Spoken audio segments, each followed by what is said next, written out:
شب قدر ایک مبارک رات ہے۔ اللہ تعالیٰ نے ہمیں ماہ رمضان میں ایک ایسی رات دی ہے جس رات ہم کوئی بھی فرمائش کر سکتے ہیں، اللہ سے گڑ گڑا کر مانگ سکتے ہیں، اللہ کو راضی کر سکتے ہیں، ہم اللہ کے نیک اور صالح لوگوں میں اپنا نام لکھوا سکتے ہیں۔ اس رات کو کہتے ہیں شب قدر، جو رمضان المبارک کے آخری عشرے میں ہوتی ہے۔ اس رات کی عبادت 1000 مہینوں کی عبادت سے بہتر ہوتی ہے، اس لیے شب قدر بہت ہی فضیلت والی رات ہے۔ لیلۃ القدر کے معنی عظیم رات کے ہیں۔ حضرت عائشہ رضی اللہ عنہا سے روایت ہے کہ رسول پاک صلی اللہ علیہ وسلم نے فرمایا کہ شب قدر کو رمضان کے آخری عشرہ میں تلاش کرو۔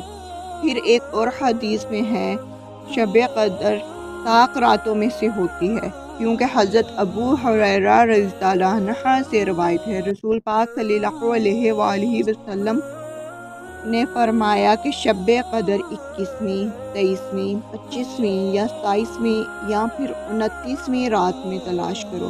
اس سے معلوم ہوا کہ آخری عشرہ کی 5 راتوں میں بڑی برکت اور فضیلت ہے۔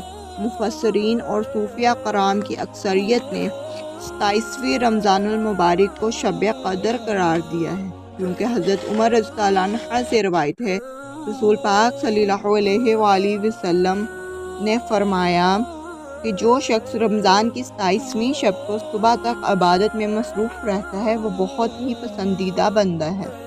علامات شب قدر۔ بزرگان دین نے شب قدر کی کچھ علامتیں بیان فرمائی ہیں۔ یہ رات چمکدار اور شفاف ہوگی، نہ زیادہ گرم نہ زیادہ ٹھنڈی ہوگی بلکہ معتدل ہوگی۔ آسمان عموماً روشن نظر آئے گا، ستارے بڑے واضح ہوں گے۔ اس رات کی صبح کو سورج تیز شعاعوں سے طلوع نہیں ہوتا۔ اس رات کو انسانوں اور جنوں کے سوا تمام چیزیں سجدوں میں گر جاتی ہے، مگر ان باتوں کا علم اہل کشف کو ہوتا ہے، ہر ایک کو نہیں پتہ ہوتا۔ تو کیوں نہ آئیں ہم اس رمضان المبارک میں اللہ کو راضی کریں، خوب استغفار کریں، خوب درود و سلام پڑھیں اور اللہ کی قرآن کی تلاوت کریں تاکہ اللہ ہم سے راضی ہو جائے۔ نہ جانے ہمیں اگلے سال یہ رات نصیب ہو بھی یا نہیں، تو کیوں نہ ہم اس ماہ برکتوں مہینوں کی عبادات کا ثواب لینے کے لیے اسی رات کی عبادت کو ترجیح دیں، بلکہ پورے رمضان میں ہی خوب عبادت کریں۔ اس رات میں خاص بہت عبادت کریں۔ شب قدر میں قبولیت دعا۔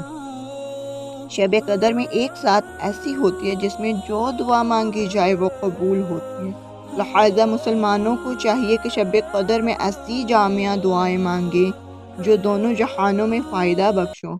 مثلا اپنے گناہوں کی بخشش اور رضائے الہی کے حصول کی دعا مانگی جائے۔